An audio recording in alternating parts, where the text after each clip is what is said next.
Bonjour à tous, je m'appelle Megan Maric et voici Charlotte Culot. et nous allons vous présenter l'article scientifique qui se nomme Où se trouvent les risques? Une enquête sur le risque systémique, écrit par Sylvain Benoît, Jean-Édouard Colliard, Christophe Hurlin ainsi que Christophe Pérignon. Alors donc notre article porte donc sur le concept de risque systémique. Nous pouvons définir ce risque comme étant celui pour lequel certains participants du marché sont affectés simultanément par des pertes sévères qui peuvent s'étendre à travers le système. Il est très utile de pouvoir identifier cette mesure de risque, car celle-ci permet d'identifier la vulnérabilité du système financier, mais permet également de servir d'input pour les outils régulateurs. De plus, comme nous allons le voir sur le slide suivant, ce phénomène est un phénomène grandissant. Alors en effet, nous pouvons remarquer sur ce slide que l'évolution du risque systémique au cours des années en Europe est très significative, quels que soient les pays concernés sur ce graphe. Il est donc très important de pouvoir identifier cette mesure. Alors cet article va consister en un résumé de toutes les recherches qui ont déjà été effectuées sur le sujet, puisque en effet, de nombreux auteurs ont étudié cette mesure de risque et il en ressort de nombreuses mesures, de nombreuses sources, qui ont donc chacune leur mesure particulière, mais il existe également des mesures globales, qui ne sont donc pas liées à une théorie particulière. Alors notre angle d'attaque ici va se concentrer donc sur des enquêtes qui sont existantes, et nous allons en particulier parler des différentes sources de risques systémiques. Nous allons également parler des outils qui permettent de modéliser ces risques. Nous allons parler de la régulation qui concerne ces risques et enfin nous allons surtout évaluer ces modèles.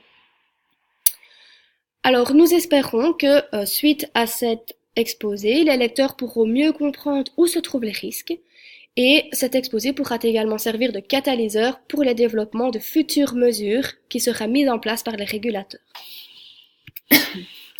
Alors comme dit précédemment, nous allons nous baser sur des recherches qui sont existantes. Nous allons en particulier nous baser sur les études générales sur le risque systémique de Band et Hartmann, qui ont ensuite été adaptées par de Band, Hartmann et Pedro. Nous allons nous baser sur les études de Biziaz, qui nous donnent une vue d'ensemble sur comment est-ce que l'on peut quantifier les risques systémiques. Ensuite, nous allons nous baser sur les études de Glasserman et Young, qui vont nous permettre de comprendre les relations entre l'interconnectivité et la stabilité financière. Et finalement, nous allons nous baser sur les études de Frixam, Leven et Pedro, qui vont nous donner un cadre général qui permettra de comprendre les raisons des changements réglementaires de l'approche microprudentielle à l'approche macroprudentielle. Alors la suite de l'exposé va se présenter comme suit. Nous allons tout d'abord définir les différentes sources de risques systémiques qu'il existe. Nous allons ensuite définir des mesures pour ce risque systémique, avec une attention particulière sur le delta covar, puisqu'en effet, par manque de temps, nous ne pourrons pas toutes les expliquer. Ensuite, nous allons se baser sur la régulation, avec de nouveau une approche qui va particulièrement être tournée près de l'approche régulatoire, puisque de nouveau, par manque de temps, on ne peut pas définir toutes les approches qu'il existe en la matière.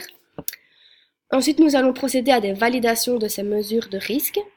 Et finalement, nous terminerons par une conclusion ainsi que par quelques critiques qui sont susceptibles d'améliorer cet article.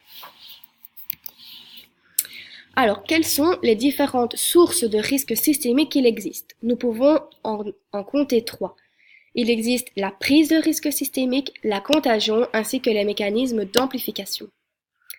La prise de risque systémique, nous pouvons la définir comme étant celle qui survient lorsque les institutions financières s'exposent aux mêmes risques.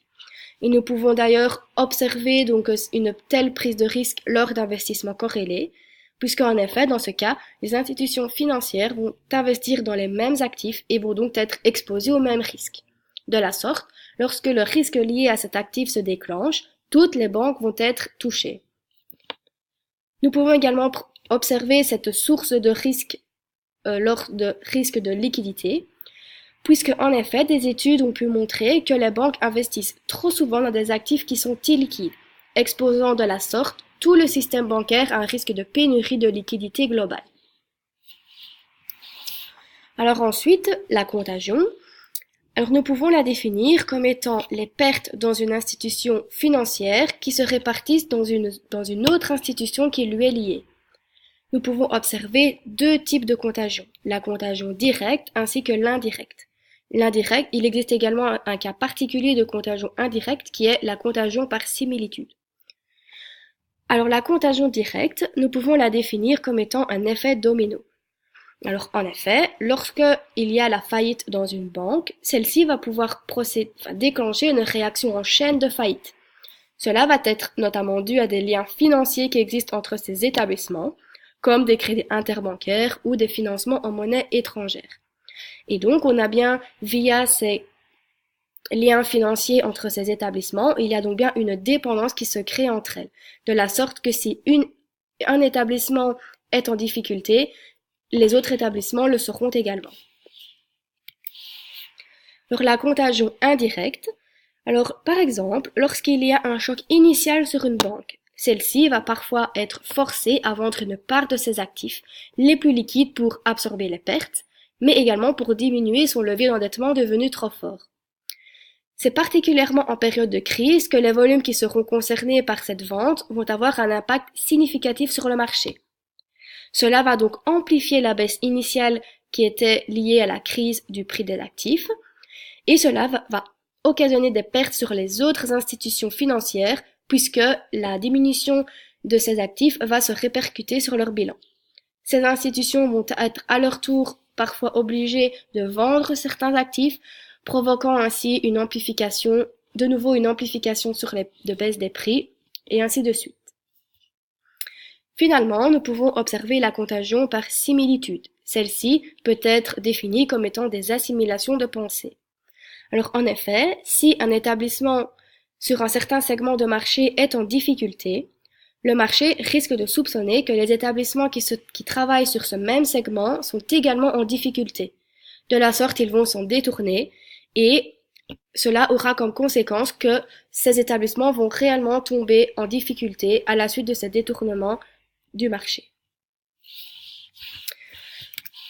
Ensuite, la troisième source de risque systémique est les mécanismes d'amplification. Alors nous pouvons les définir comme étant des petits chocs qui vont avoir de gros impacts, en particulier lorsqu'ils touchent plusieurs institutions de manière simultanée. Nous pouvons observer de tels mécanismes lors de crises conduites par la liquidité. En effet, si le prix de marché chute, les intermédiaires financiers vont avoir besoin de liquider leurs actifs pour répondre à des contraintes de financement et de garantie. De la sorte, ces nouvelles ventes vont amplifier le ralentissement. Cela va entraîner d'autres ventes et donc nous voyons bien qu'un petit choc au départ peut s'agrandir au fur et à mesure. Nous pouvons également parler d'une course au marché financier pour évoquer les mécanismes d'amplification. En effet, dans ces cas-ci, les acteurs du marché vont vouloir liquider leur position lorsqu'ils craignent que d'autres vont vendre leurs actifs et de la sorte déprimer le prix. Cette vente va réellement provoquer une baisse des prix, qui va se suivre donc par une vente de la part des autres acteurs, et donc, de nouveau, le mécanisme d'amplification a lieu. Une dernière explication peut être émise pour expliquer ces mécanismes d'amplification, et cela vient du fait que les banques ainsi que les autres institutions financières sont intrinsèquement fragiles. De la sorte, cela va créer des problèmes de coordination entre leurs créanciers. En effet, les créanciers d'une entreprise ne financent la dette à court terme que s'ils s'attendent que les futurs créanciers fassent de même. Et donc, nous observons que des cycles d'endettement dynamiques peuvent être possibles. Nous allons maintenant voir les différentes mesures de ces risques systémiques. Donc en effet, plusieurs méthodes ont été proposées par différents auteurs pour mesurer le risque systémique, et nous pouvons les classer en 3 catégories. Les mesures mises en œuvre actuellement par les régulateurs, les mesures structurelles qui se focalisent sur une source spécifique de risque systémique, et les mesures globales qui englobent plusieurs ou toutes les sources de risque systémique. Donc l'approche basée sur des sources systémiques, de risque systémique spécifiques, repose sur des modèles quantitatifs qui fournissent des prédictions confirmées par des analyses empiriques qui la plupart du temps sont basées sur des données contrôlées. Donc, dans cette présentation, nous allons nous concentrer sur les mesures globales et plus particulièrement sur la mesure du delta covar pour cause de manque de temps, comme on l'a dit précédemment. Et donc, afin de bien comprendre cette mesure du delta covar, nous allons tout d'abord faire un rappel sur ce que c'est la value at risk. Donc, la value at risk représente la perte potentielle maximale d'un investisseur sur la valeur d'un actif ou d'un portefeuille d'actifs financiers qui ne devrait être atteinte qu'avec une probabilité donnée sur une horizon donnée. Donc, le calcul de la VaR dépend de la distribution des pertes et des profits du portefeuille et du niveau de confiance. Donc, par exemple, on peut prendre comme exemple le graphe ci-dessous. Donc, nous faisons l'hypothèse que les pertes et les profits associés à la détention d'un actif sur une période sont distribués conformément à une loi normale standard, qui, dans ce cas-ci, est représentée par la courbe rouge.